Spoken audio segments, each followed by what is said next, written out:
মায়াপুরীর রাজকুমার শৈশব ছেড়ে বয়সন্ধিকালে অবতীর্ণ হয়েছেন, অর্থাৎ কৈশোরে অবতীর্ণ হয়েছেন। মহারাজ ভাবলেন এইবার রাজকুমারের জন্য উপযুক্ত শিক্ষা দীক্ষার আয়োজন করতে হবে। সেই ধ্যান ধারণা থেকে মহারাজ উজির মশাইকে ডাকলেন, বললেন রাজকুমারের জন্য উপযুক্ত শিক্ষা দীক্ষার ব্যবস্থা করা উচিত। সে লক্ষ্যে একজন যোগ্য শিক্ষকের সন্ধান করতে হবে। মহারাজের মতামতের ভিত্তিতে উজির রাজ্যব্যাপী ঘোষণা করলেন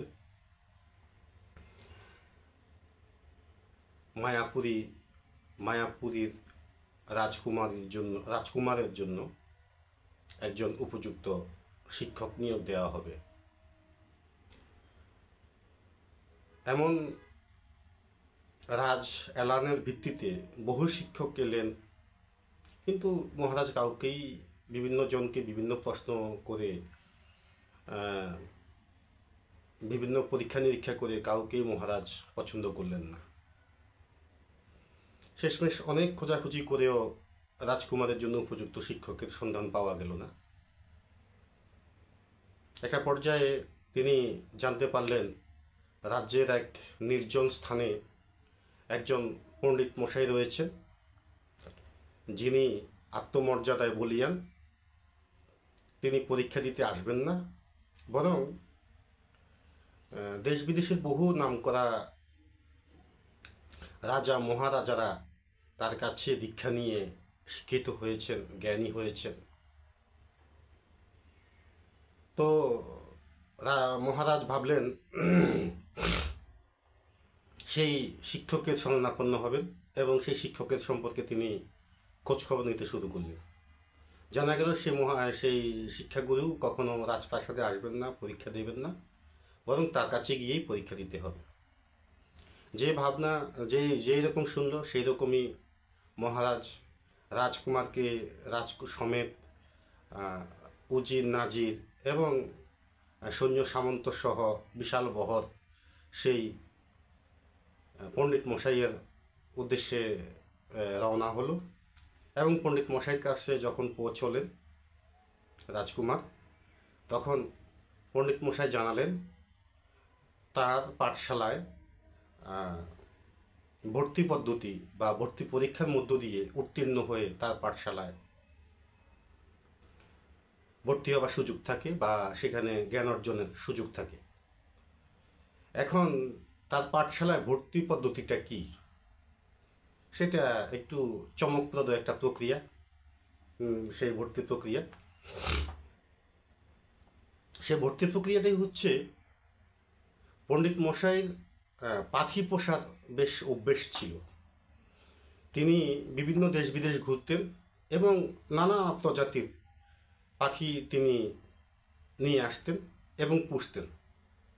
তো পণ্ডিত মশাইয়ের পাঠশালা ছিল পাখির কলকাকরি মুখর একটা পাঠশালা। সেখানে নানা প্রজাতির পাখির কিচিরমিচির এইরকম অবস্থা। তো পণ্ডিত মশাই পাখিদেরকে ছড়া সুরে ছড়া আকারে একটা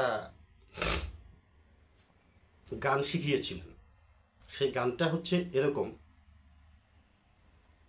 শিকারি আসবে, দানা পানি সমেত জাল বিছাবে, আমরা শিকারি বক্ষণ করতে যাব, অতঃপর শিকারি আমাদেরকে বন্দি করবেন, আমাদেরকে কতল করে ঝাল সমেত মশলা দিয়ে ভক্ষণ করা হবে। এখন এইরকম একটি ছড়া পাখিদেরকে শেখানো হয়েছিল। তো যখনই কোনো নতুন শিক্ষার্থী সেই পাঠশালায় পাঠ গ্রহণের জন্য যেতেন, পণ্ডিত মশাই একটি জাল হাতে দিতেন এবং কিছু দানা পানি দিতেন, দিয়ে বলতেন যা ওখান থেকে কিছু পাখি ধরে নিয়ে আসো। তো নতুন যে নবাগত শিক্ষার্থী আসতো, সে একটি জাল নিয়ে যেত, জাল বিছাতো, দানা পানি ছড়াতো, জাল নিয়ে দুঃখিত, জাল নিয়ে যখন হাতে যখন জাল দেখতে পেত, শিকারিকে দেখতে পেত, তখনই পাখিরা ওই পণ্ডিত মশাইয়ের শেখানো সেই ছড়াটি সুরাকারে গাইতে থাকতেন। শিকারি আসবেন, দানা পানি সমেত জাল বিছাবেন, আমরা দানা পানি খেতে যাব, আমাদেরকে ঝাল মশলায় রান্না করে খাওয়া হবে, এমন একটি ছড়া যখন শুনতো তখন শিকারীরা আর জাল বিছাতো না, ভাবতো যেখান থেকে পাখি শিকার করা সম্ভব না। পাখিরা অনেক চালাক। তো শিকারীরা যখন ফেরত যেত, পণ্ডিত মশাই তাদেরকে একটা শ্রেণীতে ভর্তি করতেন। আবার কিছু শিকারী ছিলেন, কিছু ছাত্র শিক্ষার্থী ছিলেন যারা জাল নিয়ে যেতেন। পাখিরা এ ধরনের ছড়া সুরাকারে গাইতেন ঠিকই, কিন্তু শিকারি যখন চালাকি করে জাল বিছিয়ে দানা পানি ছিটিয়ে দিতেন, তখন পাখিরা ঠিকই এসে ওই দানা পানি খেতেন এবং শিক্ষার্থীরা জাল দিয়ে ঘেরাও করে পাখিদেরকে ধরে নিয়ে আসতেন। পণ্ডিত মশাই সেই শিক্ষার্থীদেরকেও অন্য একটা শ্রেণীতে বা অন্য একটা মর্যাদায় তিনি ভর্তি করিয়ে নিতেন। এভাবে দুইটা শ্রেণীতে বিভক্ত করে তিনি শিক্ষার্থীদেরকে পাঠদান করতেন। একটা শ্রেণীকে বলা হতো, একটা শ্রেণীকে উনি একটা ভাগে বিভক্ত করতেন যে এরা সহজ সরল প্রকৃতির মানুষ, এরা বিশ্বস্ত। আরেকটা শ্রেণীকে তিনি আলাদা ভাগে বিভক্ত করতেন, এরা হচ্ছে অনুসন্ধানী, এরা সাহসী, এরা এরা অদম্য। এইভাবে দুইটা শ্রেণীতে তিনি বিভক্ত করে শিক্ষার্থীদেরকে পাঠদান করতেন। এখন এই গল্পটা থেকে একটা শিক্ষণীয় ব্যাপার আছে। শিক্ষণীয় ব্যাপারটি হচ্ছে, পাখিদেরকে শেখানো হয়েছিল, শোনানো হয়েছিল এবং আত্মস্থ করানো হয়েছিল শিকারি আসবে, জাল বিছাবে, দানা পানি দেবে এবং আমাদেরকে শিকার করে নিয়ে যাবে, রান্না করে খাবে, ঝাল মশলায় রান্না করে খাবে। এটা পাখিরা কানে শুনেছে, আত্মস্থ করেছে, মুখে বলেছে, কিন্তু অন্তরাত্মায় লালন করতে পারেনি।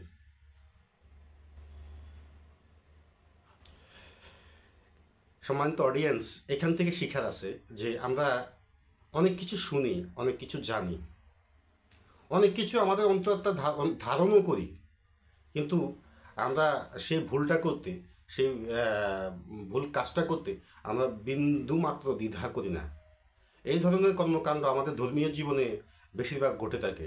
আমরা সুদ সম্পর্কে, ঘুষ সম্পর্কে জানি এবং সুদ ঘুষ সম্পর্কে আমরা ভালো বয়ান দিতে জানি, ভালোভাবে এটার বিরোধিতা করতে জানি। শুধু তাই নয়, ধর্মীয় অনেক কাজে আমরা অনেক পারদর্শী। ধর্মকে ব্যবহার করে আমরা অনেক কিছু করতে পারি, কিন্তু ধর্মীয় রীতি রেওয়াজ মানার ক্ষেত্রে আমরা সেই পাখিদের মতো হয়ে যাই। আমরা সবই জানি, সবই বুঝি, কিন্তু লালসা বা লোভ আমরা তখন আর নিয়ন্ত্রণ করতে পারি না। এভাবে ধর্মীয় ক্ষেত্রে হতে পারে, এভাবে রাজনৈতিক অঙ্গনে হতে পারে, সামাজিক জীবনে হতে পারে, ব্যক্তিগত জীবনে হতে পারে।